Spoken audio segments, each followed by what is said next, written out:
Hey guys, welcome to another Gamer Encounters, and in this episode we're encountering Cryptark. Now, I do have to mention that the developers sent me a review copy of this, and it is still in early access on Steam, so, that's just for you to know.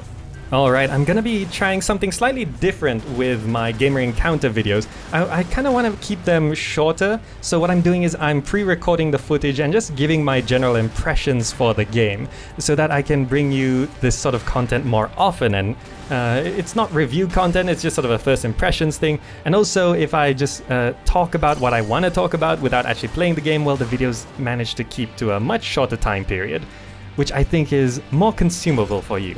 Alright, so let's get into it. Cryptark is from the developers of Apotheon.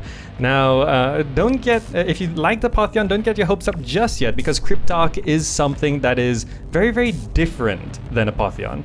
Now, what is Cryptark? Well, it's a 2D sci-fi roguelike shooter. Now, it might not be like a bullet hell or anything like that, but it is very action-packed, fast-paced, a bit more twitchy than Apotheon, and most notably, it is a lot less narrative-driven. Now, Apotheon was based in this sort of ancient Greek mythology, and it had a very deep story that sort of drove you through the game. Cryptark is much less on the story and much more on the action. Now, the setting is that you are part of a crew that sort of salvages technology and stuff from derelict ancient spaceships. These spaceships are meant to be like millions of years old, and you're sort of looking for the Cryptark.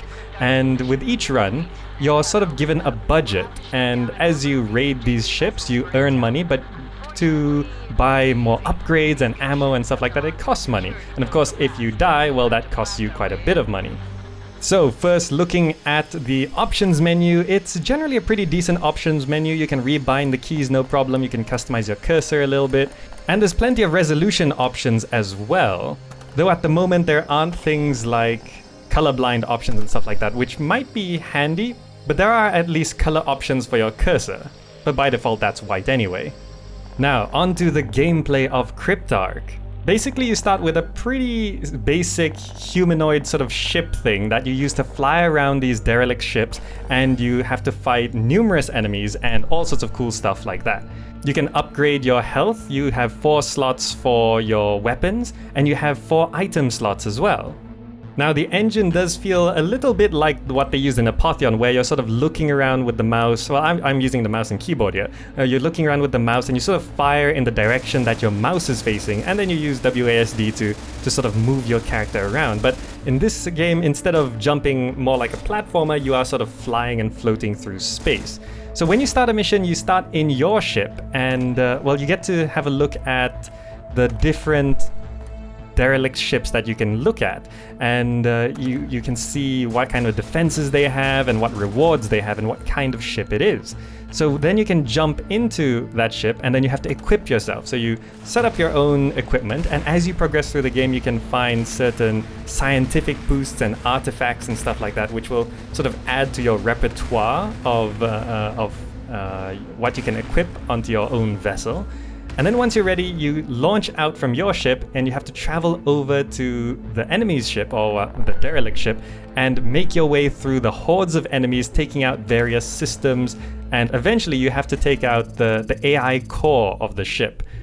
Now, early on, it's pretty straightforward. You just have to fly into the ship and take out the AI core, but the strategy part comes from the time sort of requirements. If you finish the mission within a certain amount of time, you get a monetary bonus.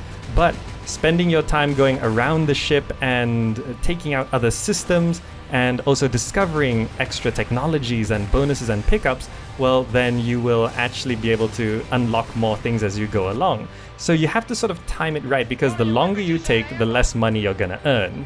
Now, this is a roguelike, so you're meant to run through this game multiple times, and on your first run, it's unlikely you're gonna get to the final end, the Cryptark that you're searching for, because very, very quickly you can get very overwhelmed, and the enemies can seem almost impossible to beat, because you just don't have the weapons you need to deal with it. But combat itself does feel very, very nice. It feels very rewarding. Everything has sort of an impact to it. The guns feel like they have some weight behind them. And what's really cool is you can bind, for example, one machine gun to mouse 1. You can bind a grenade launcher to mouse 2, and you can bind another weapon, let's say the laser blasters, to mouse 3. And you can press all 3 at the same time and launch everything you've got at a target. But of course, the main difficulty of the game comes from the bullet hell aspect to it. Now, it's not as crazy as some of those Japanese bullet hell games, or even some Western bullet hell games, but it does require a lot of sort of situational and spatial awareness for where you should be moving, when you should activate your shield, because you can't activate your shield and shoot at the same time. But because you can fire all your weapons at the same time, there's no restriction, you can sort of pop around the corner and just launch out a ton of stuff in one go and pop back into cover. And it's great for taking out hordes and hordes of enemies, even if they seem unbeatable. At sometimes, if you just launch everything you've got, sometimes you'll be able to get them. But there are a few things which can make it even more difficult for you. Namely, there are a number of enemies and sort of systems and structures which reflect your attack, including grenades and rockets. So if you just fire blindly at them, it will reflect back to you, and yes, it will hit you. And of course, the rockets and grenades that you launch, if you are near them when they explode, you'll cause damage to yourself and bounce you around, and it can be very disorientating. Now, one problem that I do have is that the derelict ships and the general maps and layouts of these ships are sort of randomly generated. They're sort of procedurally generated every time you jump into one. And for the most part, they are very functional. But there are certain situations where the map design just sort of does something a bit weird, and you'll find yourself stuck in like a really long corridor that you just can't get out of. Now, of course, this wouldn't be too much of a problem, but sometimes you're running away from hordes of enemies or you're on a time requirement. So luckily, before you jump into a ship, before you leave your ship, you're gonna be able to bring up the map and plan your route. And this is very, very important actually. It's more important than it seems because you are trying to save time. And also you get to decide which targets you want to hit. Sometimes there's the AI core is protected by a shield, so you have to take out the shield subsystems first. But then of course, as you go along, things get more complicated. Sometimes there are anti-spaceship guns on the outside of the ship, and you can only enter from certain points. And maybe to get to the AI core, you're gonna have to take out the system that controls those guns. And then very soon you do start to realize that the tactics and strategy required and the pre-planning before you jump into these derelict ships is increasingly important. At the start, you just sort of rush in and it works, but if you just keep rushing in, after 2 or 3 rounds, you're gonna start facing situations which you just can't beat. And it seems completely impossible to get through it. And it's because it relies more on your planning and strategy and how you plan to move through the ruins of the ship. So overall, I feel that Cryptark is actually very, very fun, but as it's from Alientrap, the engine and the mechanics do feel very nice. Combat in Apotheon felt rather clunky, but everything else sort of felt okay with it. In Cryptark, if you are a big fan of Apotheon, you might not like Cryptark, but I think after seeing a little bit of footage, you're gonna be able to decide whether you like this game or not.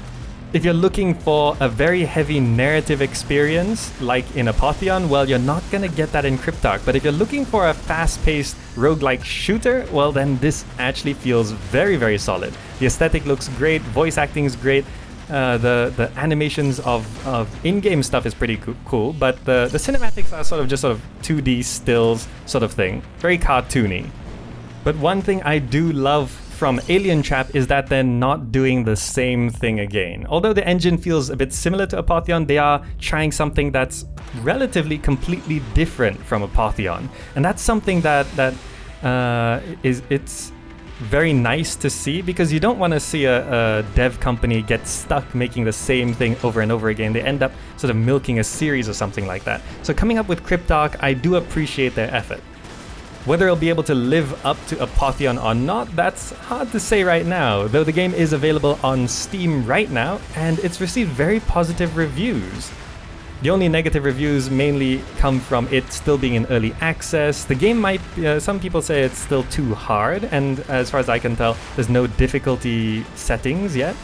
And there are a couple reports of performance issues, but on my side, I wasn't getting solid 60 frames a second, but it was above 50 frames a second at all times.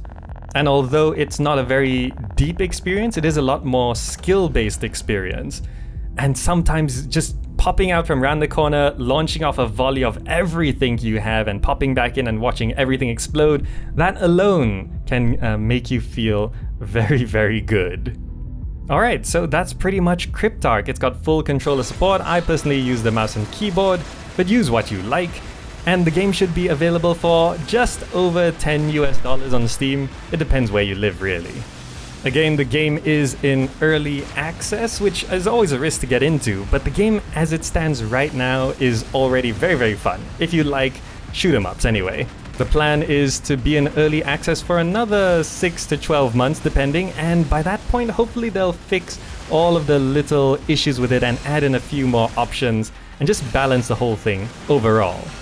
So what you might find with Cryptark is that at first it looks like a surface level shoot 'em up sort of game, but in actuality there's quite an element of strategy in terms of managing your money, how to control your loadout so you're cost effective, and also how you should strategize and employ your tactics in how to handle the different layouts of ships and all the different enemies out there. So at first, I think it's a lot like Apotheon, in where at first it seems sort of very random and very surface, but as you get into it, there's actually a lot of depth behind all of these design decisions.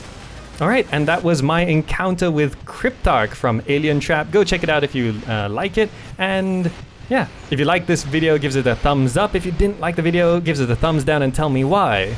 But that's it from me. Thanks so much for watching, and I'll see you in the next video.